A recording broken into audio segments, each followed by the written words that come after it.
নমস্কার, বাংলার ২৪ ঘন্টা চ্যানেলে আপনাদের স্বাগত। প্রথমেই দেখে নেব আজকের সেরা 10টি তাজা সংবাদ। শুরুতেই শিরোনাম। প্রথম দফার ভোটের পর উত্তাল বাংলা। মুর্শিদাবাদে দফায় দফায় সংঘর্ষ, পুলিশের লাঠিচার্জ। কোথায় কি ঘটল? ভোটের আগে বাইক নিয়ে বেরোলেই বিপদ। কমিশনের নতুন করা নিয়মে জেল জরিমানা। জেনে নিন কি করলে ছাড় পাবেন আপনি। আজ বিকেলেই ধেয়ে আসছে কালবৈশাখী। দক্ষিণবঙ্গের কোন কোন জেলায় ঝোড়ো বৃষ্টির সতর্কতা? আবহাওয়া দপ্তরের বড় আপডেট জানতে চোখ রাখুন শেষ পর্যন্ত। পয়েন্ট টেবিলে বড় উলটপালট। কেকেআরের প্রথম জয়ের পর রাজস্থানকে হারানোর লড়াইয়ে লখনৌ কে এগিয়ে? জানতে অবশ্যই চোখ রাখুন ভিডিওটির শেষ পর্যন্ত। হুঙ্কার মমতার, পাল্টা চ্যালেঞ্জ শাহের। বাংলার ভোটে আজ দুই হেভিওয়েটের লড়াইয়ে সরগরম রাজনীতি। সুপ্রিম কোর্টে বড় ধাক্কা খেলেন কে? ইডি বনাম রাজ্য সরকারের মামলায় আজকের শুনানিতে যা ঘটল চমকে দেবে আপনাকে। ভোটের বাজারে হঠাৎ বাড়ল সবজির দাম। পকেটে টান সাধারণ মানুষের। বাজারের আজকের হালচাল দেখুন।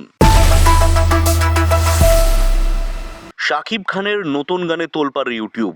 ভাইরাল হওয়ার পেছনে আসল রহস্যটা আসলে কি? জেনে নিন। সত্যিই কি এবার যুদ্ধ থামবে? ইরান আমেরিকা যুদ্ধবিরতি নিয়ে বড় সিদ্ধান্ত। বিশ্বের নজর এখন কোন দিকে? সাবধান, এখনই সতর্ক হন। এই 5টি জিনিস থেকে শরীরে ঢুকছে বিষাক্ত প্লাস্টিক। সুস্থ থাকতে এখনই দেখুন এই মেগা আপডেট। প্রিয় দর্শক, এবার আসছি বিস্তারিত খবরে। প্রথম দফার ভোট শেষ হতেই রাজ্য জুড়ে শুরু হয়েছে চরম রাজনৈতিক অশান্তি। গত পরশু ভোট গ্রহণ পর্ব মেটার পর থেকেই মুর্শিদাবাদ, মালদহ এবং দক্ষিণবঙ্গের একাধিক জায়গা থেকে দফায় দফায় সংঘর্ষের খবর সামনে আসছে। বিশেষ করে মুর্শিদাবাদের ডোমকল এবং হরিহরপাড়ায় পরিস্থিতি চরম আকার ধারণ করে। শাসক দল তৃণমূল কংগ্রেস এবং বিরোধী দল বিজেপির কর্মীদের মধ্যে এই সংঘর্ষে বেশ কয়েকজন আহত হয়েছেন বলে জানা গিয়েছে। পরিস্থিতি নিয়ন্ত্রণে আনতে বিশাল পুলিশ বাহিনী এবং কেন্দ্রীয় বাহিনী ঘটনাস্থলে পৌঁছায়। বাধ্য হয়ে পুলিশকে মৃদু লাঠিচার্জ এবং কাঁদানে গ্যাসের সেল ফাটাতে হয়। তৃণমূলের অভিযোগ, বহিরাগতদের এনে এলাকায় অশান্তি পাকাচ্ছে বিজেপি। অন্যদিকে বিজেপির পাল্টা দাবি, তাদের কর্মীদের উপর হামলা চালিয়ে এলাকায় ভয়ের পরিবেশ তৈরি করতে চাইছে শাসক দল। নির্বাচন কমিশন এই ঘটনায় করা রিপোর্ট তলব করেছে। জেলা শাসক এবং পুলিশ সুপারকে নির্দেশ দেওয়া হয়েছে যে কোনো মূল্যে শান্তি শৃঙ্খলা বজায় রাখতে হবে। পরবর্তী দফার ভোটগুলোতে যাতে এমন ঘটনার পুনরাবৃত্তি না হয় তার জন্য কেন্দ্রীয় বাহিনীর টহলদারি আরও বাড়ানো হয়েছে। এর সাথেই নজর রাখছি আজকের পরবর্তী খবরে। নির্বাচনী আবহে এবার বাইক আরোহীদের জন্য কড়া নির্দেশিকা জারি করল জাতীয় নির্বাচন কমিশন। ভোটের আগে ও ভোটের দিন বাইক বাহিনীর দাপাদাপি রুখতে এই নতুন নিয়ম কার্যকর করা হয়েছে। কমিশনের নির্দেশিকা অনুযায়ী নির্বাচনের 48 ঘন্টা আগে থেকে কোনো রাজনৈতিক দল বাইক র্যালি বা বাইক মিছিল করতে পারবে না। এছাড়া ভোটের দিন ভোট কেন্দ্রের 200 মিটারের মধ্যে কোনো বাইক প্রবেশ করতে দেওয়া হবে না। এমনকি সাধারণ মানুষের ক্ষেত্রেও যদি উপযুক্ত কারণ বা বৈধ পরিচয়পত্র ছাড়া বাইক নিয়ে অযথা ঘোরাঘুরি করতে দেখা যায় তবে কড়া ব্যবস্থা নেবে পুলিশ। নির্দেশ অমান্য করলে সাথে সাথে বাইক বাজেয়াপ্ত করা হবে এবং হতে পারে মোটা অঙ্কের জরিমানাও। প্রয়োজনে গ্রেফতারির নির্দেশও দেওয়া হয়েছে। বিগত নির্বাচনগুলোতে দেখা গিয়েছে বাইকে করে দুষ্কৃতীরা এসে ভোটারদের ভয় দেখানোর চেষ্টা করে। সেই প্রবণতা রুখতেই কমিশনের এই কড়া পদক্ষেপ। সাধারণ নাগরিকদের প্রতি প্রশাসনের অনুরোধ, খুব জরুরি প্রয়োজন ছাড়া ভোটের দিনে অকারণে বাইক নিয়ে রাস্তায় বেরোবেন না। এর সাথেই নজর রাখছি আজকের পরবর্তী খবরে। প্রচণ্ড গরম আর হাঁসফাঁস অবস্থার মাঝেই স্বস্তির খবর শোনালো আলিপুর আবহাওয়া দপ্তর। আজ বিকেলের দিকেই ধেয়ে আসতে পারে কালবৈশাখী ঝড়। গত কয়েকদিন ধরে বাঁকুড়া, পুরুলিয়া, পশ্চিম বর্ধমান সহ পশ্চিমাঞ্চলের জেলাগুলিতে তাপমাত্রা 40 ডিগ্রি সেলসিয়াস পার করে গিয়েছিল। গরমে রীতিমতো নাভিশ্বাস উঠেছিল সাধারণ মানুষের। তবে হাওয়া অফিস জানিয়েছে বঙ্গোপসাগর থেকে প্রচুর পরিমাণে জলীয় বাষ্প প্রবেশ করার কারণে আজ বিকেল বা সন্ধ্যার দিকে দক্ষিণবঙ্গের একাধিক জেলায় বজ্রবিদ্যুৎ সহ বৃষ্টির সম্ভাবনা রয়েছে। বিশেষ করে কলকাতা, হাওড়া, হুগলি, 24 পরগনা এবং পূর্ব মেদিনীপুরে 50 থেকে 60 কিলোমিটার বেগে ঝোড়ো হাওয়া বইতে পারে। বৃষ্টির জেরে এক ধাক্কায় তাপমাত্রা বেশ কিছুটা কমবে বলে আশা করা হচ্ছে। তবে এই কালবৈশাখীর জেরে যাতে কোনো বড় দুর্ঘটনা না ঘটে তার জন্য মৎস্যজীবীদের আজ বিকেল থেকে সমুদ্রে যেতে নিষেধ করা হয়েছে। পাশাপাশি সাধারণ মানুষকে ঝড় বৃষ্টির সময় নিরাপদ আশ্রয়ে থাকার পরামর্শ দিয়েছে প্রশাসন। এর সাথেই নজর রাখছে আজকের পরবর্তী খবরে। ক্রিকেটের ময়দান থেকে এবার বড় খবর। আইপিএল 2026-এর পয়েন্ট টেবিলে বড়সড় ওলটপালট ঘটে গেল গতকালের রুদ্ধশ্বাস ম্যাচের পর।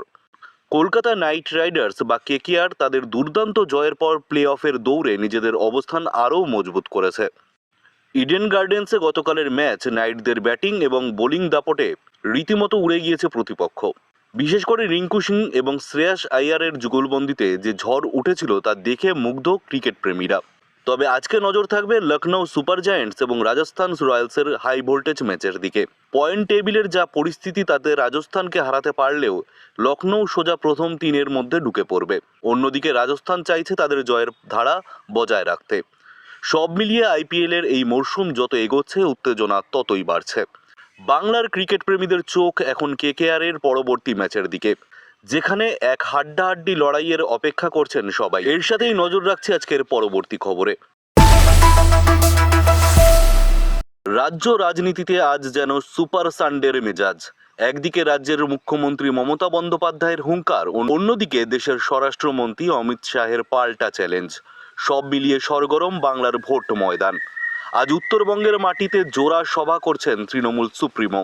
সেখান থেকে তিনি কেন্দ্রীয় বঞ্চনা, ইডি সিবিআইয়ের অপব্যবহার এবং দ্রব্যমূল্য বৃদ্ধি নিয়ে সরাসরি কেন্দ্রকে তুলোধনা করেছেন। মমতা বন্দ্যোপাধ্যায় তার স্বভাবসিদ্ধ ভঙ্গিতে অভিযোগ করেন, দিল্লি থেকে টাকার বস্তা নিয়ে এসে বাংলার ভোট কেনার চেষ্টা করছে বিজেপি, কিন্তু বাংলার মানুষ তাদের উপযুক্ত জবাব দেবে।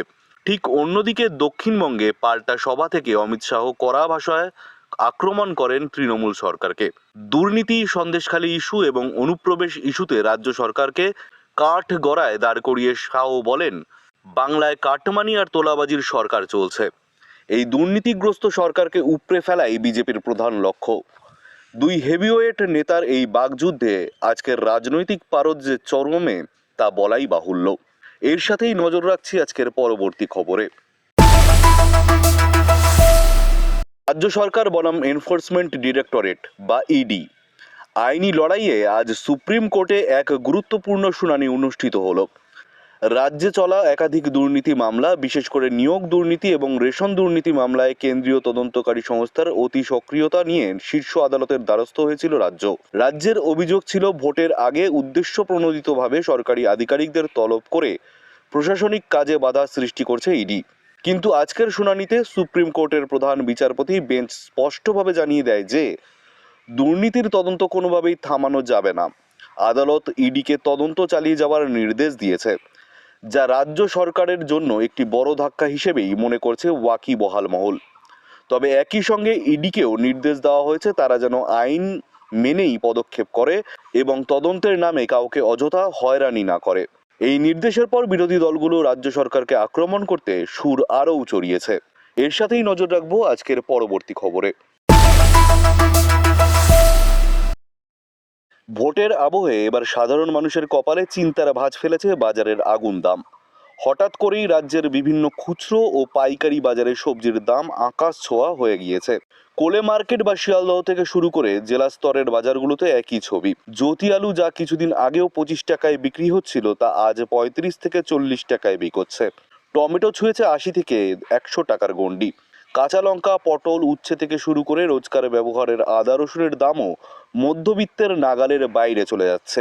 ব্যবসায়ীদের দাবি, একদিকে প্রচণ্ড গরমের কারণে মাঠে প্রচুর ফসল নষ্ট হয়েছে, অন্যদিকে ভোটের কারণে রাস্তায় নাকা চেকিং চলায় ভিন জেলা থেকে লরি আসতে দেরি হচ্ছে। এর ফলে যোগান কমে গিয়েছে এবং দাম বাড়ছে হু হু করে। তবে সাধারণ ক্রেতাদের অভিযোগ, প্রশাসনের নজরদারির অভাবেই এক শ্রেণীর অসাধু ব্যবসায়ী কৃত্রিমভাবে এই দাম বাড়াচ্ছে। অবিলম্বে টাস্ক ফোর্সের মাঠে নামা উচিত বলে দাবি করছেন সাধারণ মানুষ। এর সাথেই নজর রাখছি আজকের পরবর্তী খবরে। রাজনীতি আর অর্থনীতির খবরের মাঝেই বিনোদন দুনিয়ায় এখন একটাই নাম চর্চায়, শাকিব খান। মেগাস্টার শাকিব খানের নতুন সিনেমার গান রিলিজ হতে ইউটিউব এবং সোশ্যাল মিডিয়ায় রীতিমতো তোলপাড় শুরু হয়েছে। রিলিজ হওয়ার মাত্র কয়েক ঘন্টার মধ্যেই গানটি মিলিয়ন মিলিয়ন ভিউজ পাওয়ার পর রিলিজ হওয়ার মাত্র কয়েক ঘন্টার মধ্যেই গানটি মিলিয়ন মিলিয়ন ভিউজ পার করে ফেলেছে। বাংলাদেশ এবং পশ্চিমবঙ্গ দুই বাংলার দর্শকরাই মেতে উঠেছেন এই গানে। কিন্তু এই হঠাৎ ভাইরাল হওয়ার পেছনের রহস্যটা কি? শাকিব খানের সম্পূর্ণ নতুন এক অবতার এবং অসাধারণ লোকেশনের পাশাপাশি টলিউডের নামি দামি শিল্পীদের সঙ্গে তার এই কোলাবোরেশন দর্শকদের দারুণভাবে আকর্ষণ করেছে। তাছাড়া গানের হুক সেপটি এতটাই জনপ্রিয় হয়েছে যে ইনস্টাগ্রাম থেকে ফেসবুক সব জায়গায় কেবল এই গানের রিলিজই চোখে পড়ছে। বিনোদন জগতে শাকিব খানের এই রাজকীয় প্রত্যাবর্তন বক্স অফিসেও বড়সড় ধামাকা করবে বলে আশাবাদী চলচ্চিত্র সমালোচকেরা। এর সাথেই নজর রাখছে আজকের পরবর্তী খবরে। দেশের গণ্ডি পেরিয়ে এবার নজর রাখবো আন্তর্জাতিক খবরে। বিশ্ব রাজনীতি এই মুহূর্তে দাঁড়িয়ে আছে এক চরম উৎকণ্ঠার মোড়ে। ইরান এবং আমেরিকার মধ্যে চলা দীর্ঘদিনের স্নায়ুযুদ্ধ এবার কি তবে থামবে, নাকি পরিস্থিতি আরও ভয়াবহ হবে? এই প্রশ্নের উত্তর খুঁজছে গোটা বিশ্ব। সম্প্রতি ইরানের উপর আমেরিকার অর্থনৈতিক কড়া নিষেধাজ্ঞা এবং পাল্টা হিসেবে মধ্যপ্রাচ্যে ইরানের সামরিক পদক্ষেপ সব মিলিয়ে যুদ্ধের পরিস্থিতি তৈরি হয়েছিল। তবে রাষ্ট্রসংঘের হস্তক্ষেপে এবং কিছু ইউরোপীয় দেশের মধ্যস্থতায় আজ একটি বড় সিদ্ধান্ত আসতে পারে বলে মনে করা হচ্ছে। আন্তর্জাতিক সংবাদ মাধ্যমের খবর অনুযায়ী দুই দেশের মধ্যে একটি সাময়িক যুদ্ধবিরতি বা শান্তি চুক্তির আলোচনা চলছে। এই আলোচনা সফল হলে বিশ্ব অর্থনীতিতে একটি বড় ইতিবাচক প্রভাব পড়বে। বিশেষ করে অপরিশোধিত তেলের দাম কমতে পারে, যার সরাসরি সুবিধা পাবে ভারতের মতো দেশগুলো। তাই আজকের এই আন্তর্জাতিক বৈঠকের দিকে নজর রাখছেন অর্থনীতিবিদ থেকে শুরু করে সাধারণ মানুষ। এর সাথেই নজর রাখছি আজকের পরবর্তী খবরে। সবশেষে আসবো এমন একটি খবরে যা আপনার এবং আপনার পরিবারের স্বাস্থ্যের জন্য অত্যন্ত জরুরি। সাম্প্রতিক এক গবেষণায় চিকিৎসকরা এক ভয়াবহ বিপদের কথা জানিয়েছেন, আর তা হলো মাইক্রোপ্লাস্টিক। আমাদের অজান্তেই প্রতিদিন আমাদের শরীরে ঢুকছে বিষাক্ত প্লাস্টিক কণা। বিজ্ঞানীরা জানাচ্ছেন, দৈনন্দিন জীবনে আমরা যে 5টি জিনিস সবচেয়ে বেশি ব্যবহার করি সেখান থেকেই এই বিপদ ছড়াচ্ছে। 1. প্লাস্টিকের বোতলে জল। 2. মাইক্রোওয়েভে গরম করা প্লাস্টিকের কন্টেনারের খাবার। 3. টি ব্যাগ, যার মধ্যে লুকোনো প্লাস্টিক থাকে। 4. কাগজের কাপে খাওয়া গরম চা বা কফি, যে কাপের ভেতরের প্রলেপ প্লাস্টিকের হয়। এবং 5. সিনথেটিক কাপড়ের ধুলো। এই মাইক্রোপ্লাস্টিক সরাসরি আমাদের রক্তে মিশে গিয়ে হার্ট অ্যাটাক, ক্যান্সার থেকে শুরু করে হরমোনের মারাত্মক ভারসাম্যহীনতা তৈরি করেছে। চিকিৎসকদের পরামর্শ, সুস্থ থাকতে আজই প্লাস্টিকের বোতলের বদলে কাঁচ বা স্টিলের বোতল ব্যবহার শুরু করুন এবং প্লাস্টিকের কন্টেনারে খাবার গরম করা পুরোপুরি বন্ধ করুন। একটু সচেতনতাই বাঁচাতে পারে আপনার জীবন। প্রিয় দর্শক, এই ছিল আজকের সেরা 10টি গুরুত্বপূর্ণ খবরের বিস্তারিত আপডেট। খবরগুলি আপনাদের কেমন লাগলো তা অবশ্যই নিচে কমেন্ট করে আমাদের জানাবেন। ভিডিওটি তথ্যমূলক মনে হলে লাইক করুন এবং আপনার বন্ধু ও পরিবারের সাথে প্রচুর পরিমাণে শেয়ার করুন। রোজকার সব গুরুত্বপূর্ণ খবর, রাজনৈতিক আপডেট এবং সচেতনতামূলক তথ্য সবার আগে পেতে আমাদের বাংলার 24 ঘন্টা চ্যানেলটিকে এখনই সাবস্ক্রাইব করে পাশের বেল আইকনটি ক্লিক করে রাখুন। এখনের মতো সংবাদ এখানেই শেষ করছি। আপনারা দেখছিলেন বাংলার 24 ঘন্টা। ভালো থাকবেন, সুস্থ থাকবেন। নমস্কার।